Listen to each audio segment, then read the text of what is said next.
BadenStreet settlement, where we have so much to offer. Here at BadenStreet, we have early pre-K, and we have a top-notch child development center that serves children 6 weeks to 12 years old. También tenemos comida y ropas para apoyarte en una emergencia. At BadenStreet Settlement, we also have food and clothing for an emergency. Nuestro programa de salud dirigido a la conducta humana ofrece servicios para personas adultas con alguna discapacidad en el desarrollo o enfermedades mentales, incluyendo el apoyo para establecer metas y servicios. Our behavioral health programs provide services for adults with mental health, substance abuse, and/or chronic medical conditions by providing support and assistance. In addition, we provide respite services for individuals with developmental disabilities. Our Digital Arts Center has the technology to improve your learning and make your life easier. I love BadenStreet. I can come to the same place after school every day. Did you know that we have programs especially for teens? Si tienes 18 años o más, tenemos un programa excelente contra el abuso de sustancias controladas. If you are 18 and over, we have an excellent chemical dependency program. we make sure that our seniors stay involved. BadenStreet means the world to me. Yeah, I'm a BadenStreet. I love BadenStreet. Hi, I'm Mike Marsh. This is the BadenStreet Settlement Monthly Town Talk. This is your chance to connect with what's going on at BadenStreet. Come on in, let's talk. Hello, everybody. Let's talk about child development. For those of you that require Spanish translation services, we have them available. Para ustedes que requieren servicios de traducción en español, están disponibles en la parte de abajo de su pantalla. Welcome to our March Town Talk. And our Town Talk tonight is about child development.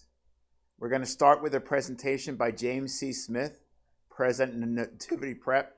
He'll have some things to talk to us about child development. We're going to have Kim Barnes-Ellis and Cal Robinson who are going to talk about BadenStreet child development. We'll have a video tour of our child development centers, and we'll have a town talent segment that features John Lewis and our BadenStreet kids. And of course, we'll be announcing our raffle winners. You know, child development has been a cornerstone of BadenStreet. BadenStreet's been around for 120 years. And one of the first programs that was started is a nursery school. And so tonight, you'll learn about the importance of child development from James, but then you'll also see about how BadenStreet is carrying on its child development services. Now, I'd like to introduce James C. Smith, and we really appreciate James taking the time to spend with us. James is a lifelong resident of the Rochester region. He's currently president of Nativity Prep and serves on its board of directors. He will talk about some of the great work that Nativity Prep is doing. He'll also talk about child development. He spent 19 years at the YMCA, most recently as Director of Engagement and Community Engagement. Before that, he was a District Director of the Carlson, Lewis Street, and Maplewood YMCA. His personal career focus for the past 20 years has been on the development and mentorship and empowerment of our youth and families. He is a graduate of SUNY Brockport with concentrations in child development and psychology. We really appreciate James taking the time to spend with us to talk about his background, to talk about child development, and to talk about the important work that Nativity Prep is doing. James, thank you so much for joining us.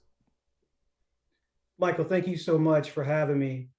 And thank you everyone for allowing me to come into space this evening. I'm very blessed to be here.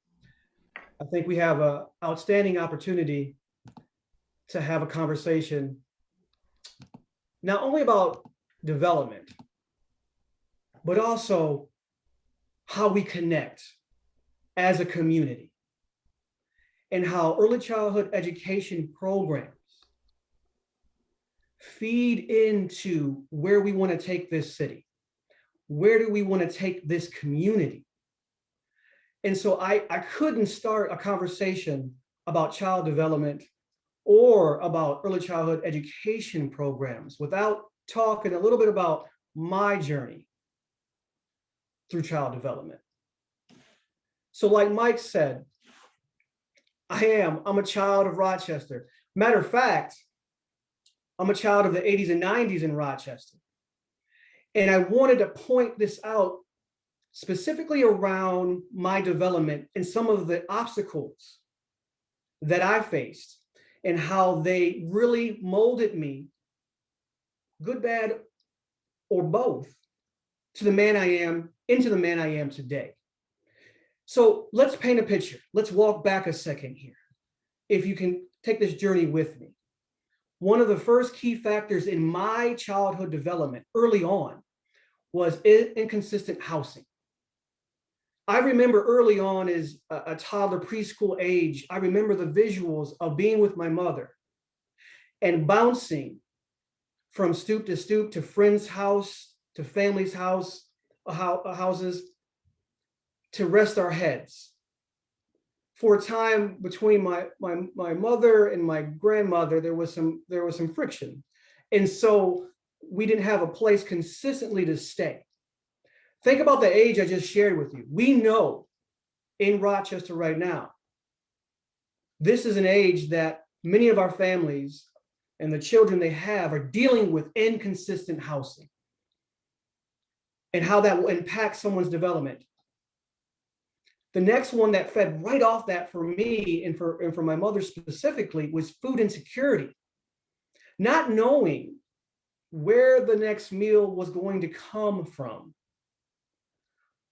I remember standing in line for our powdered milk back in the day and our block cheese and bringing those things to a place to stay, a friend's house, and sharing those things with the people that were allowing us to come in. That was a part of the beginning of my development of just where we can go, what we have, when we can eat it. It was consistently inconsistent.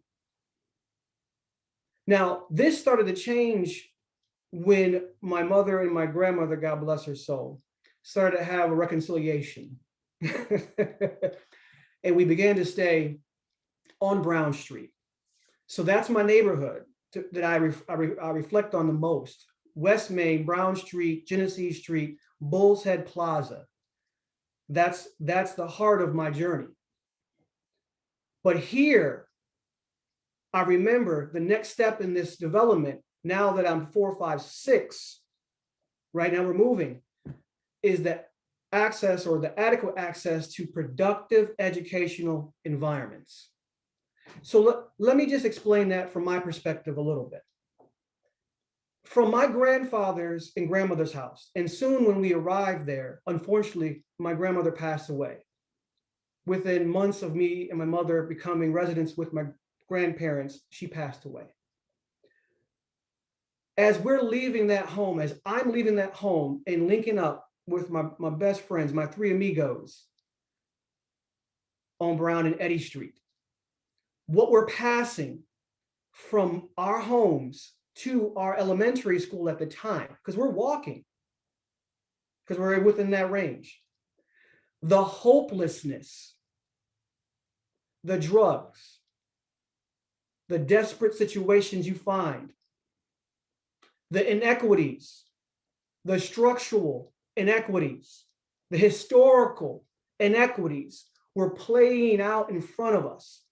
The violence, the drug sales, all those things as a child of that age, 4, 5, 6, specifically kindergarten, 1st grade, 2nd grade, I'm passing to get to school. This is all molding me. The things I'm seeing, the traumas I'm experiencing are all molding me and my brothers, my friends. Now, get to school, if we're late, bounce up to food insecurity again because we're going to miss breakfast. And we know how critical nutrition is to development. Now we're being asked to be able to focus in class on reading, writing, and arithmetic if we miss breakfast. I can tell you in a personal story here when it comes to the educational journey. I was placed in some English as second language programs in small groups because of a speech impediment I suffered from as a young child. directly correlating to some of the trauma I experienced coming up through the things I just outlined. The teachers did their best. They try to work through that, but if you can see the classroom of 25 to 35 kids, all coming from very similar backgrounds to mine, in similar communities, trying to work through all of that, and then, oh, by the way, show up, be fully present in class, coming with all that extra. You can see how daunting of a task it can be to be successful in that educational environment. But I did have teachers that really cared. But the change started to happen for me in the mentorship and educator component that I want to talk about for a second is when I had someone come into my life, now 10, 11, 12. Now we're starting to get older. Now I'm facing the other side of the hopelessness that's in our environment. We're trying to find a way to survive, right? My mother is now taking care of not only me, but my grandfather whose health is failing him. She's trying to figure out a way to pay all the bills and make sure that we have what we need. It was not consistent. And so I saw people in my neighborhood who had things that I thought I needed or would love to have, shoes, clothing, you name it. They had it. I wondered, and I found out how they got it in some cases. But then I backed off. Me and my friends, no, we're like, we don't want to get in that life. We've seen the other side of it. We unfortunately had to lay down in the street when shots were fired. We saw that part of the other side of the equation. So we're like, let's hold. But after a while of saying no and having to run from that, because you're being chased to join sometimes in some of those circumstances, to be recruited to be a part of that, I started getting tired of running. And I saw a way potentially to help my mother. And then that mentor came into my life by happenstance, literally on a blind date with my mother. Can you believe it? A blind date with my mom, nothing but God. I'm a God-fearing man, nothing but God. And he tells me to this day that he saw the love and compassion in my eyes for my grandfather when he came into our house with my mother. And that he just connected with, it resonated in his heart and his soul. And even though my mother and Chris, the dating kind of, he stayed in my life. And he heard the challenges. He listened to what I was going through. And that's when things changed for me specifically, because the environment changed. He literally moved my mother and I into a different environment. He knew I was running from something that I didn't want to get involved with. So he put me in a place where I could heal emotionally. The trauma I had experienced for years already at 12 now, going on 13. He put me in a new place to heal and recover from that. And all of a sudden just focus on academics. I began to evolve as a person. And that's where the story starts to flip, because my brothers, my three amigos, my friends that I was with, we used to go the same distance from home to school and back, the same running from the individuals that we didn't want to actually join up with because we're trying to listen to our moms that said no. They stayed. So as I'm thriving in this new environment, academically and socially and emotionally, they were left behind and didn't have the same resources. Lifetime incarceration issue for one of my brothers. Another life is no longer with us, God rest his soul. And another brother I can't find to this day. So that drove me. So as you see, as I'm now hitting college and I'm seeing my path, I'm starting to understand that I've been blessed. I've been given an opportunity. I was going to be the first person in my family to graduate from college. And I was going to be one of those individuals that was able to go into a new environment and thrive academically. What do I do with that gift? So at Brockport, studying development, psychology specifically, because I wanted to understand behavior. I wanted to understand the systems, but also why we do what we do in those systems. And I got placed at Lewis Street Child Care Center, very similar to BadenStreet. We're talking infant care, so 6 weeks through 12, family services, you name it. And this is where I started to understand the real impact. I was honing my craft academically with Brockport and practically at Lewis Street. I was seeing and now becoming a mentor and also a provider of early childhood education. I was working with preteens and preschool, and I was seeing and I could understand through my mentors at Lewis Street what was happening. And this is where the idea of prevention versus intervention, right? I was an intervention. That mentor intervened and changed my path. My brothers didn't have the same intervention and their path got shortened, right? So I started to understand through my work, through my studies, and my practical application of those studies at Lewis Street Child Care Center that prevention was key. So here you'll see some data, and I just want to share a little bit of data to color the journey and the importance of early childhood education from my perspective. The data is coming from, it's a little bit older, but it's coming from the Greater Rochester Health Foundation. And it talks about the impressive return on investment when we look at children, we work with children under 5, right? So we're talking about early education, the investment there, the improved education, the employment opportunities, the better health, reduced crime outcomes. All these pieces have been shown because of the work being done in early education programs. I was seeing that at Lewis Street. I know because I used to be on a council with BadenStreet and Kim and her team, the work being done at BadenStreet and others like our programs is paramount to the success of our communities. Go a little deeper, and we'll go to the second point here. And this is where policy comes into play. This is where, as a community, we're talking as a family, right? We're a community. This is a town hall. Right now, this is dated, but this is still very similar to this day. We spend nearly 7 times more on the intervention side of the equation as compared to the prevention side, the early investment side. And I realize that I'm coming to you as the president of a school and an institution that works specifically with young men and women from 5th grade through 8th, then 9th through 12th for our graduate support, and also our college support programs. So really from 5th through graduation of a 204 or vocational school, right? I know that. But my work for nearly 20 years at the Y and over a decade with Lewis Street specifically showed me that we have to think about how we invest in the prevention side of the equation. So let's go a little further with prevention versus intervention. Another data point from the Mayor's Council on Early Learning from 14, a little bit a year or so older than the data I just showed you, right? But it's still applicable to this day.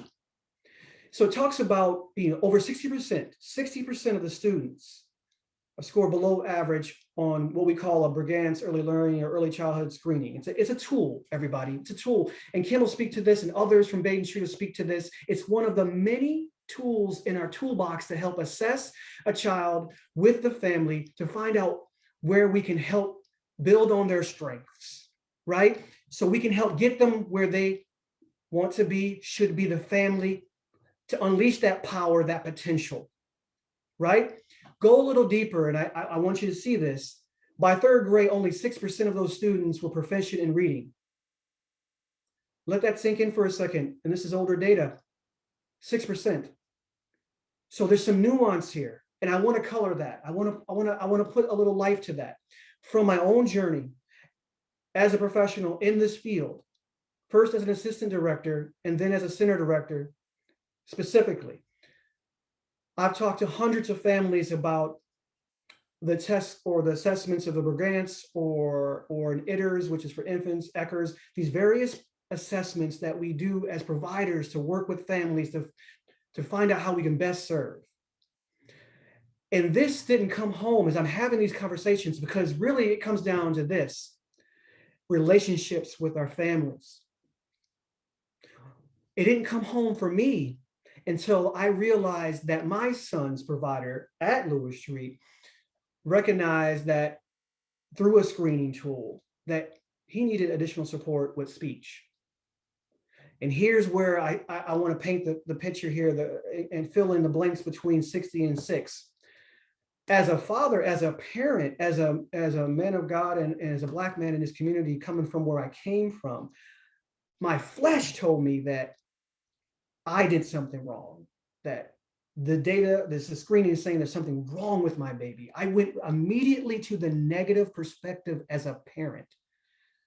Mind you, having conversations with hundreds of families throughout my career around data and around assessments. But it didn't hit home as to why families were so reluctant to embrace these assessments, right? The resiliency of, well, there's nothing wrong with my baby. Or if I accept there's something that needs support, then I've done something. This is where it's extremely important as early childhood educators, as community members, as stakeholders, to make sure we build a deep relationship with our families. It's a partnership. As I grew through my flesh and understood what was happening, I realized that this was only an opportunity for me to support my son in his development to become who he was supposed to be. And as a provider, as someone that's practicing in this field, my heart and my head had to have a conversation. And I got there, but I understood why families would turn me down. But this is the key piece that we as providers and as community members need to understand.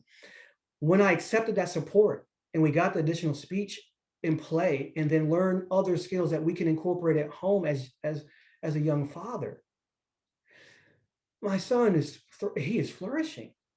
I mean, to the point of his first semester at Brockport, he's following his dad. First semester at Brockport, 3.92 GPA. We're talking Dean's List with distinction. It was just a way to help him unlock his full potential. We need to start having those conversations with our families in that way. It's not a deficit perspective. It's not like something's wrong. It's, hey, this is an opportunity for us to bring in more resources together. And that's what places like BadenStreet does at a high level. And we need to make sure we have these conversations so we can really reduce these gaps when it comes to assessments. So let's go a little further. What are the next steps? What are the next steps when we're talking about prevention versus intervention, really understanding child development, early childhood education? And for me, my perspective, it's about commitment to the programs. It's about commitment to what we do collectively, like at BadenStreet and other programs of its ilk, to make sure that families of all ages and all backgrounds and all experiences have this learn it friend, this trusted member, extended member of the family that can help get the resources and advocate for the families to make sure and to ensure that students, the children, are ready to take on the next step of their journey, right? So how do we get that kind of commitment to our programs? It's connectivity throughout the community. You can see my example. It's early childhood learning centers. It's parents. It's community stakeholders. It's the schools now, private and public, together, local colleges and vocational programs. And that's a piece when we get into the older part. We're talking about early childhood education now. But as the child, as a young man or woman starts to develop, finding the right fit, if it's college or vocation, if it's machinist or HVAC specialist or a mechanical engineer or working on, you got to think about the opportunities economically that come from those fields. So we got to find the right fit and we got to work together. But here's the kicker. Here's my last C. It's collaboration, everybody. To have transformative impact when it comes to the programs or the things that we're trying to do, starting with early childhood education and going right through, it's got to be collaboration. And this is why it's so wonderful to be here with you tonight in this space to have this type of conversation. Is we have to leave our egos at the door. Our egos have to be left. As leaders of organizations, as members of the community, stakeholders, families, we got to put all those things aside and come to a round table and find a way to help our children get to where they need to be, right? So the example here is, BadenStreet partnering, which I know they do with RCSD, with charters, with non-publics like myself and Nativity, and continuing this prevention through graduation and beyond approach, right? It's putting our loving hands, our educated, knowledgeable, loving hands around the family as partners on this journey in this relationship to combat the inequities of our community that have been here for a very long time. But only together, as we acknowledge those things, can we get to where we want to go, right? So this is how I frame it. It's cradle to career, right? It's working with the babies, singing to them as a young mother and father, hopefully, or caregivers. It could be foster parents, however the child comes to our programs like BadenStreet at that early tender age. It's singing to them, it's reading to them, it's helping with those gross motor and fine motor skills as they get stronger. It's assessing to see developmentally, are they doing things that we expect at that age? If not, what do we need to do to help them start to grow, right? Those are the pieces, cradle to career. And then as they get to preschool and pre-K, how are we helping to continue the evaluation process? Because kindergarten's coming.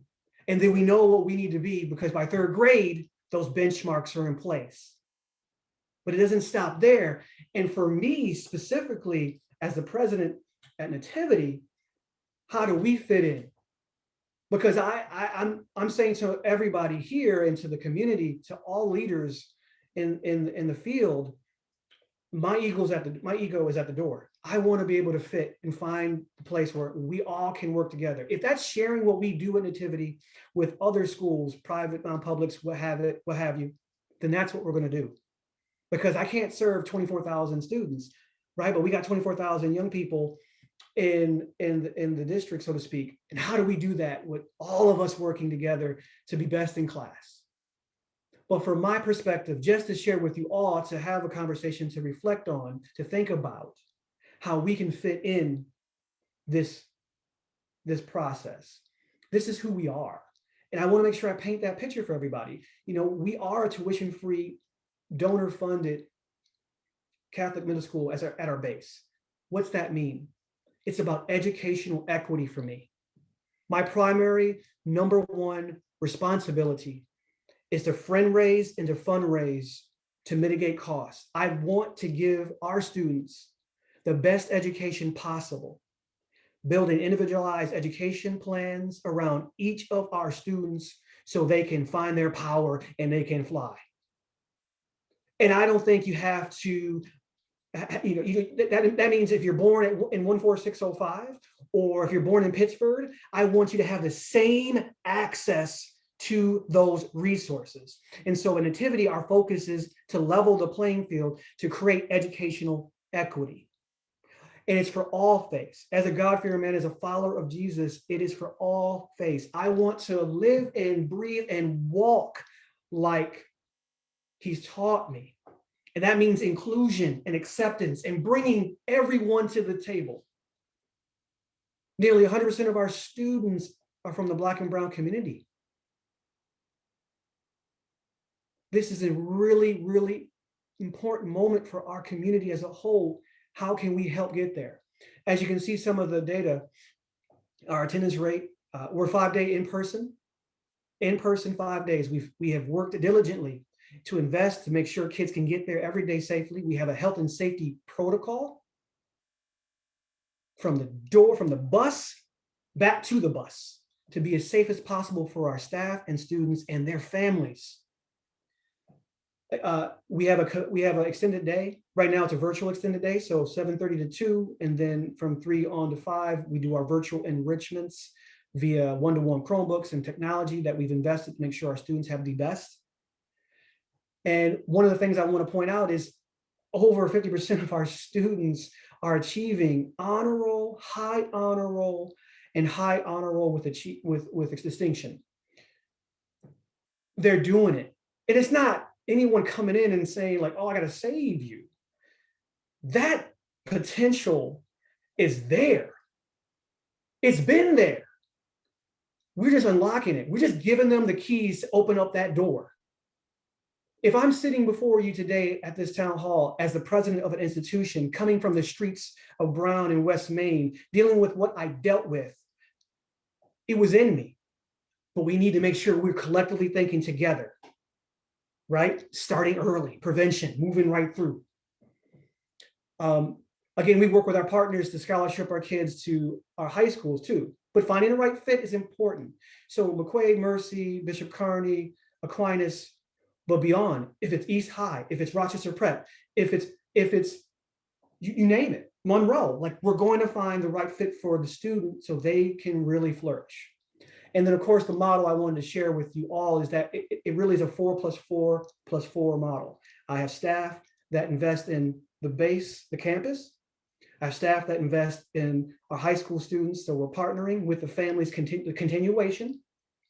That's important with the collaboration, right? So I want to start with BadenStreet at 6 weeks and work with families, Lewis, right to Nativity, right through to college, 2-year, 4-year, or vocational certificate, whatever allows them to be successful. That's our model. And as you can see, our graduation rate for our alumni and our college graduation rate from 2 or 4 year schools at 79%. I want that for I want that high school graduation rate for the entire city of Rochester. That's collaboration. We got to connect together. We got to start early with ECE programs like BadenStreet, early child education. We got to do this intentionally. Otherwise, it won't work. I want those marks for everybody in this city. And that college graduation rate, I want it higher. It's almost 80 right now. I want it higher. And that's my goal as a president. But I want those options on the table. So we come to the end of my presentation, and I know we're going to have some time for some conversation and some questions, but I want to thank everybody that joined us tonight. BadenStreet is an amazing institution for 120 years plus now serving the community. I think that Nativity, BadenStreet, and other organizations like this can come together. We can connect, we can collaborate, and we can build something very special in Rochester. If you have any questions, you can see there's the website, the phone number. Please give us a call. I'm really excited about where we can go together. Thank you very much. James, thank you so much for taking the time to speak with us. Really, your personal message is inspirational, and I love your concept of cradle to career, how we have to care for our kids and how we have to nurture them. At this time, James said he's available for some question and answer, so we welcome any questions that any of you might have.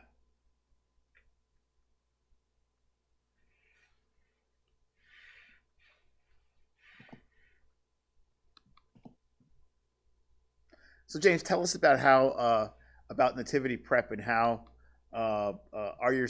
is there a tuition for the school, and how exactly do you go about recruiting your students?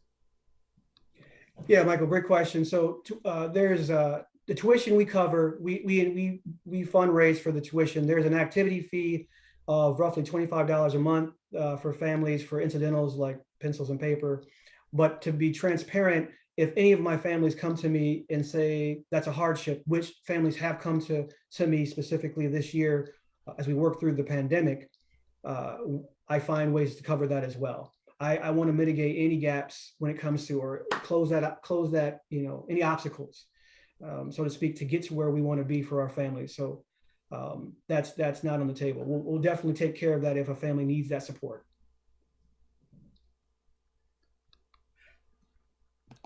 Talk to me about how you and Nativity have weathered the pandemic. Has it affected the way that you educate your students? Yeah, so I alluded to that a little bit in the presentation. We used to be a 7:30 to 5:30 in-person Monday through Friday program before the pandemic, and we shifted to a 7:30 to 2 academics specifically. And then to get the kids home on the bus, we partner with RCSD Transportation, and then they transition into virtual enrichments in the afternoon. And so we partner with Nazareth College and St. John Fisher and other individual tutors for specific help, kind of that, the academic intervention kind of I talked about earlier, where we just want to make sure the kids have what they need. We want to build this kind of personal board of support around each child so they can get the support they need from whatever area. And we also have a partnership, a wonderful partnership with Hochstein School of Music to provide violin, guitar, and music makers, which is kind of a musical engineering program. And we want to give the kids options and opportunities, right? So not only academically, but all their skill sets and talents that allow them to enhance what they're already doing from an academic standpoint. And James, I have a question for you. Someone has asked, where exactly is Nativity Prep located? And I think you've already answered whether there's transportation. Yes, and I should have put that in the slide, but we are 15 Wayland Street, WHALIN. And for like a benchmark, a landmark kind of perspective with the city, we are part of the St. Boniface Parish, or right on the campus. So our school is right next to the St. Boniface Church, which is right across the street from the German House on Gregory, and not too far from South Avenue. So we're in that little niche right there on the south side. And James, when someone is considering what sort of early child development resource to use, what are the key factors that you think a parent should consider? Key factors when considering the next step for education or for school?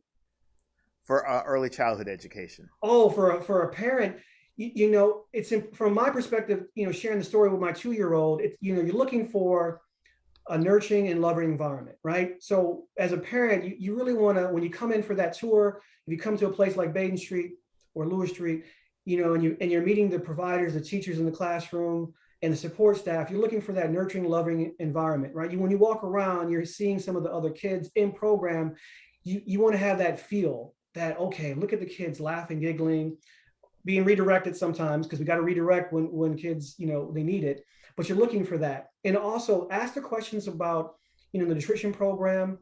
And for parents, you know, ask the question about curriculum, like what are the activities? You know, what are you guys trying to accomplish? Because what I think another piece that we didn't talk about yet, and I know Kim will get to that, Michael, is, you know, play-based education and the importance of young kids playing and learning how to socialize and interact with each other. Because when they're younger, they parallel play, right? So toddlers parallel play, but as they grow and develop, you know, physically and mentally, they start to play together. And that kind of happens toddler preschool, right? So you start to see that kind of component. So depending on the age of the child, those are some things I would look for as a parent. Another question, and it's from Gary Domenico, who says hello. Hey, Gary. How do you scale programs like Nativity Prep, and is there a connection between Nativity and BadenStreet? So I'll answer the second question first, Gary. I'm hoping that, you know, Michael and I are working together, and I hope to build on the relationship that we have with BadenStreet. I think there's an awesome opportunity for us to be a model for others when it comes to the cradle to career. So I would say that. And to talk about scaling program, I'm not sure, Gary, if you want to clarify that question for me. You talking about assessment when they come in, or how I build the program based on the kids' individual needs? Sorry, Brother Gary.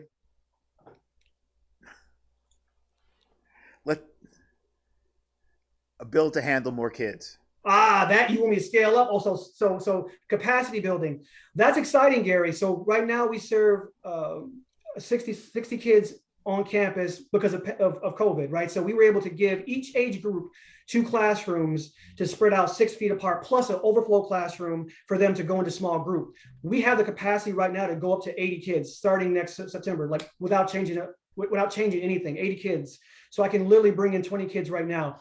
But my ultimate goal as an organization is over the next 4 years is to double that. I think that we can go from where we are, a COVID number of 60, which is kind of the COVID max, to 120 kids without even batting an eye. So I'm really excited about where we can go. And that's part of the plan. We're building right now, we're engaging in a comprehensive campaign or a comprehensive strategic planning session with the board and the staff to build out over the next 4 years. James, thank you so much for taking the time tonight. We really appreciate you and appreciate the great work that you and Nativity Prep are doing, and your wise words about early childhood development.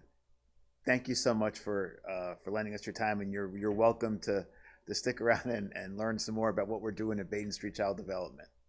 Amen, Michael. Thank you very much for having me, sir.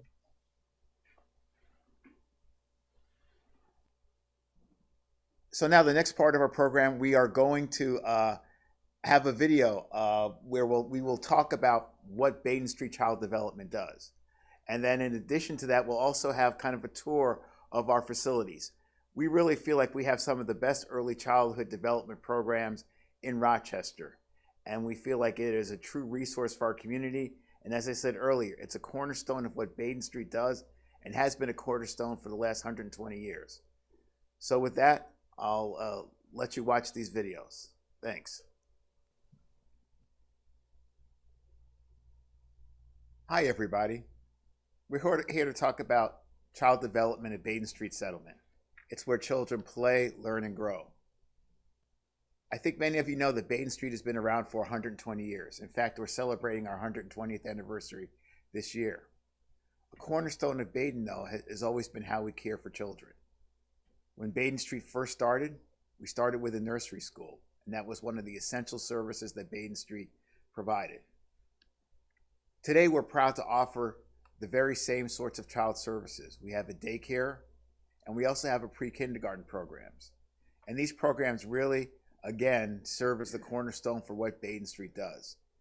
They give our children a solid foundation on which they can build and be great members of our community. The mission of our child development program is to provide affordable, quality child development services to help each child reach their full potential, physically, socially, cognitively, and emotionally. We first want to talk about the EPK-UPK program. And to do that, I'm very pleased to introduce you to Carol Robinson. Carol, why don't you tell us a little bit about yourself? Hi, my name is Carol Robinson. I am a native of Rockingham, North Carolina.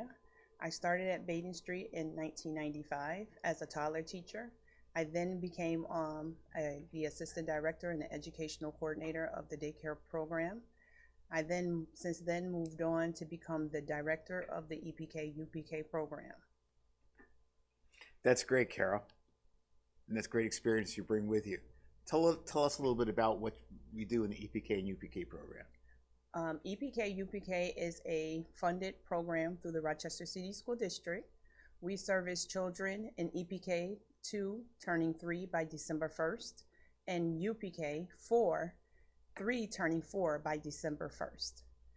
The program we serve, we have 2 convenient locations, one on the northeast side of the city and one on the northwest side of the city. Now, do people have to pay for our pre-kindergarten services? No, this particular pre-K program is free, but it's grant funded through the Rochester City School District. Great.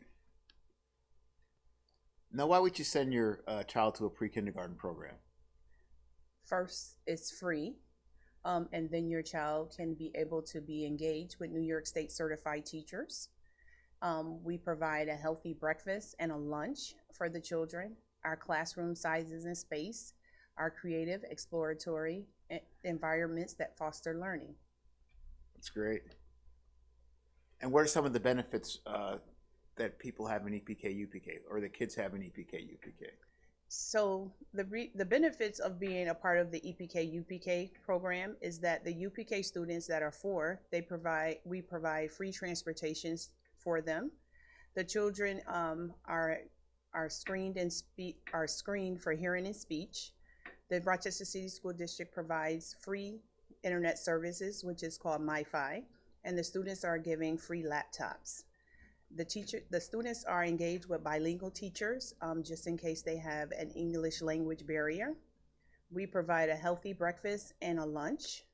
And there are 2 convenient locations that's servicing both sides of the city, the northeast and the northwest side. And how about community affiliations and partnerships? Do we have any of those? We have some great partnerships. We have the CACFP program, which is with Freshwise, that provide the healthy breakfast and lunch. We collaborate with Charles Settlement House, Community Place, Nazareth TOC program, and our funder is the Rochester City School District. And in the summer, we offer summer leap services for 3 and 4-year-olds. Excellent. So what's the one big thing you want people to take away about our pre-kindergarten services? That your children will take away a world of learning in a creative and exploratory environment. Thank you very much, Carol. We also want to talk about our daycare services today. And here to talk about our daycare is Kimberly Barnes-Ellis. Kimberly, why don't you tell us a little bit about yourself? My name is Kimberly Barnes-Ellis, and I'm a native of Rochester, New York. I've been working here at BadenStreet Settlement for 17 years. I attended West Irondequoit High School in the Urban Suburban program and furthered my education at Central State University in Ohio. I have a degree in early childhood education and a degree in special education. As I said, I am the director of the Child Development Center. I have spent several years as a director. I also worked at a smaller daycare called South Avenue Daycare years ago, and it was housed on the Rochester Psychiatric Center. I currently work at Highland Hospital, where I've been for 30 years, and I got the job at Highland Hospital through a job fair here in Baden when I was attending West Irondequoit High School. Those are great connections you have to BadenStreet, Kim. So tell us about our daycare services. We are a full-day licensed daycare program. We serve children 6 weeks old to 12 years old. All of my lead teachers have their Child Development Association credentials. My teachers are professional.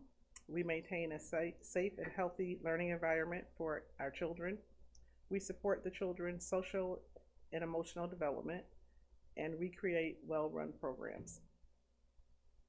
And you must build long-lasting relationships with your children. Yes, we do. And how about nutrition? Do we provide meals for kids? Yes, we provide breakfast, lunch, and snack for daycare, and we have a on-site kitchen staff that prepares all our meals homemade. That's great. And what's the focus on nutrition?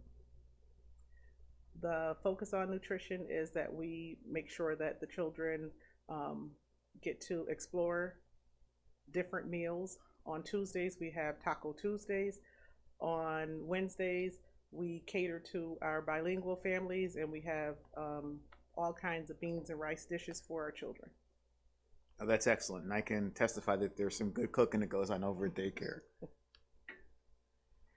Tell us how children play, learn, and grow in our daycare.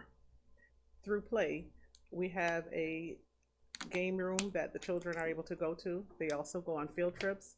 We go to the park, we go to the zoo, and we go to the Strong Museum and Science Center. The kids do arts and crafts throughout the week. They're able to also play in our muscle room, which is an indoor playground. When the weather permits them not to be outside, they're able to go into the muscle room. The school agers have online learning on days that they are doing remote learning. We have classrooms set up for the children to be able to complete all of their schoolwork. We also do homework assistance with the children, and we have bilingual teachers that are able to communicate with those families that have language barriers. We provide hearing and speech also for the daycare children. As Carol mentioned, we do homemade meals, and the children do cooking projects also. Oh, that's great. Tell us about paying for daycare and how families are able to pay. Families that are eligible for Department of Social Service, which is DSS. We have DSS families, we have private paying families, and we also have a program called the SWIFFY program, and that's through Rochester Rehabilitation. And those families are parents that are going to school for some type of medical, so they're either going for CNA, nursing, and their children are able to come to daycare while they're at school. The services that we provide, we have full-time care, part-time care, and before and after school care. Great. So how can people find out more about our daycare? You're more than welcome to come to the daycare center, and we can take you on a tour in the classrooms, and you're able to see the children as they are in action. And what's the one big thing you want people to take away about our daycare? That our daycare staff is very family oriented, we're very professional, and we love to see children grow. Thank you so much for both of you telling us about our child development programs. And now we're going to share with you a video of what happens in both our daycare and in our pre-kindergarten classes. Thank you. Welcome to the BadenStreet Child Development Center. I would like to welcome you all to our infant classroom. Good morning. Good morning. Oh, you doing a project? Hi. Say hi.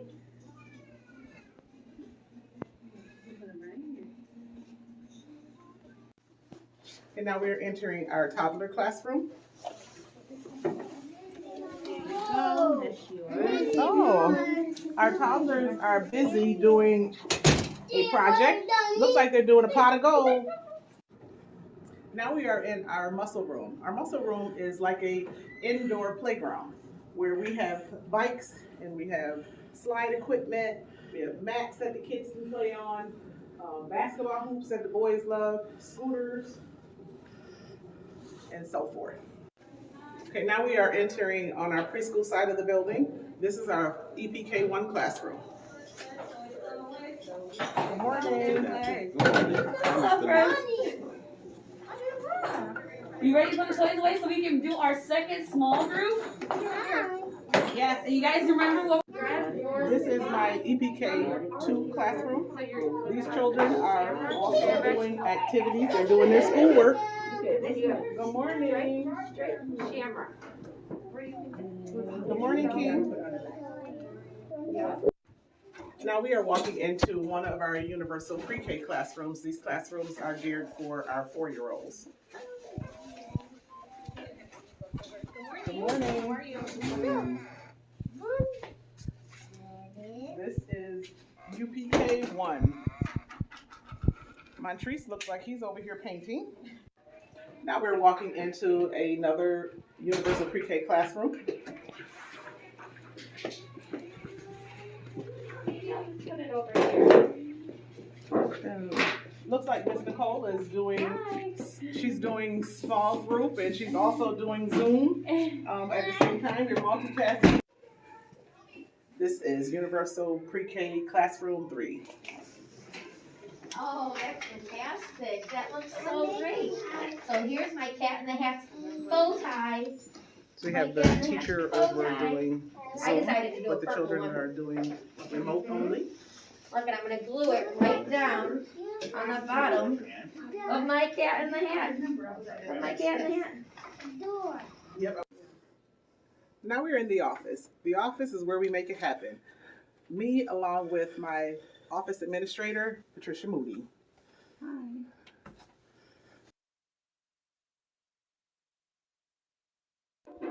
Hello, let's take a tour of the facility and what we do here at Baden.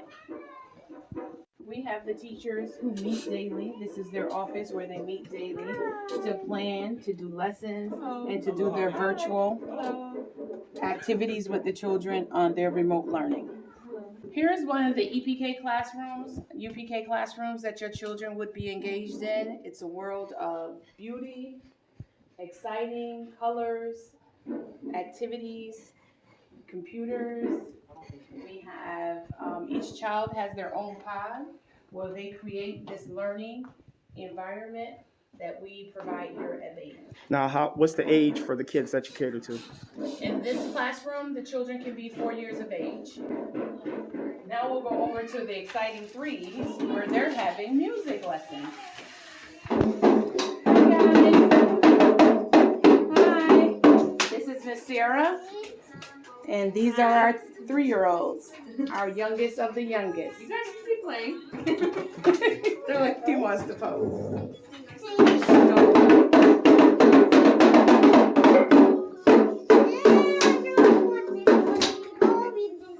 As you can see, each child is 6 feet away from each other. The staff are 6 feet away. Every child has their own individual pod with their learning activities, their music, their reading, their manipulative, their small group.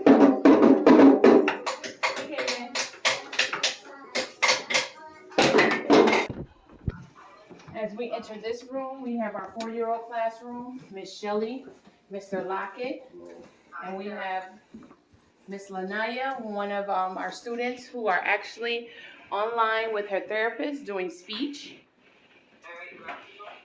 We have Miss Lyric, who's in her own individual pod doing some free time. Focus on Lanaya. Say I do this.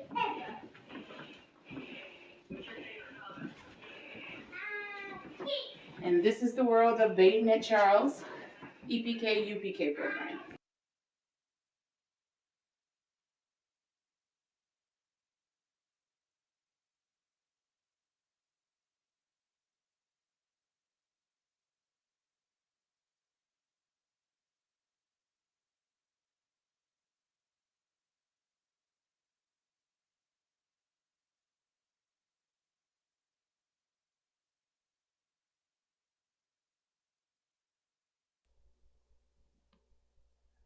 Oh, that was a great video describing BadenStreet child development.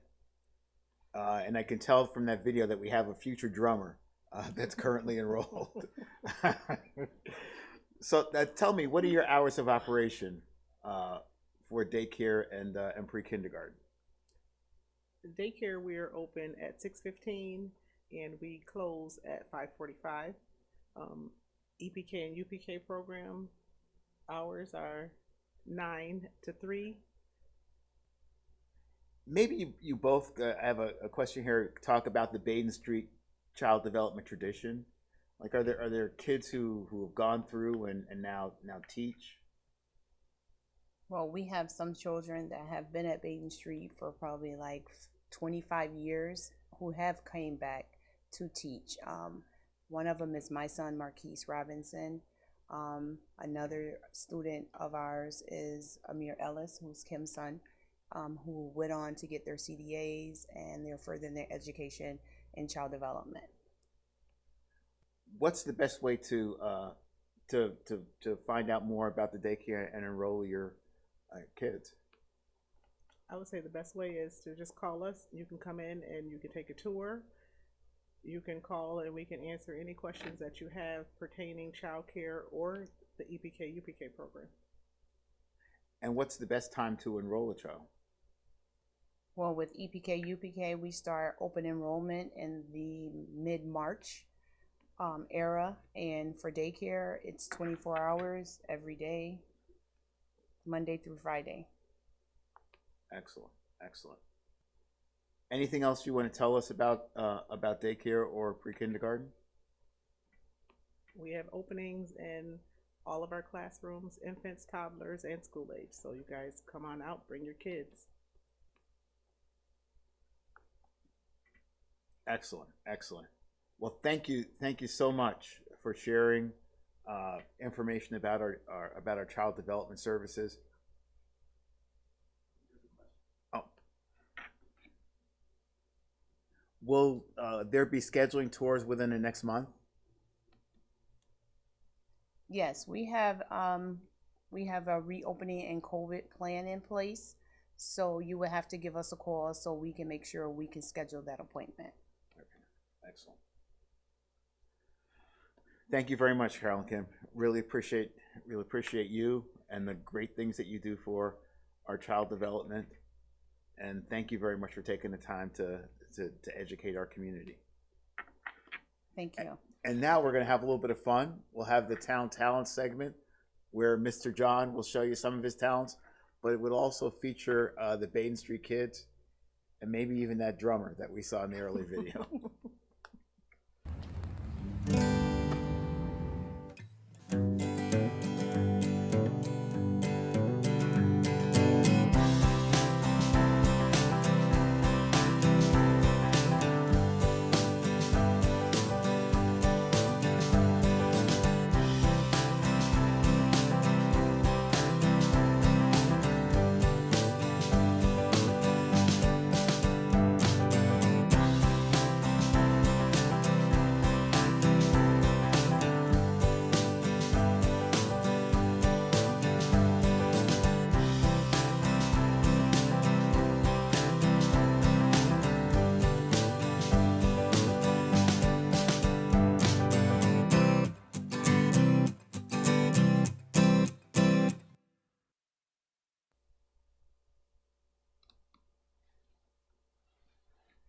That was a great video.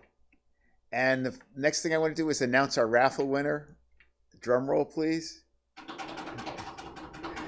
And the raffle winner is D. Turner. Congratulations. And stop by 152 Baden Street and we'll be happy to give you your gift. So in closing, thanks for joining us. It was great hearing all about our child development programs. It was really, we really thank James for spending time with us. And I also, as always, want to talk about the programs at BadenStreet and some of the great things that we do. We have our community and youth development group, formerly known as Activities, but there we provide activities for kids and adults in the community. Our Child Development Center that we talked about, our Behavioral Health Center and Community Services, our Counseling and Addiction Services Clinic, our Metro Council for Teen Potential, which you will hear about in next month's Town Talk, our Mature Adult Resource Center, which hopefully will get going in the next month or so post-COVID, our Digital Arts Center, which we're actually filming our Town Talk in, and Emergency Family Assistance, which I always like to call the heart of BadenStreet, where we provide assistance to the people in our community, whether it be rental, food, you name it. We're here. We try to be here for the community. If you want more information about our programs, please visit our website at www.badenstreet.org. As I said, our next Town Talk will be the Metro Council for Teen Potential, and we'll have some great things to talk about and the work that they do to build the self-esteem of our youth. As always, special thanks to James C. Smith. Really, James, thank you for taking the time to talk about your views on child development and also nativity prep.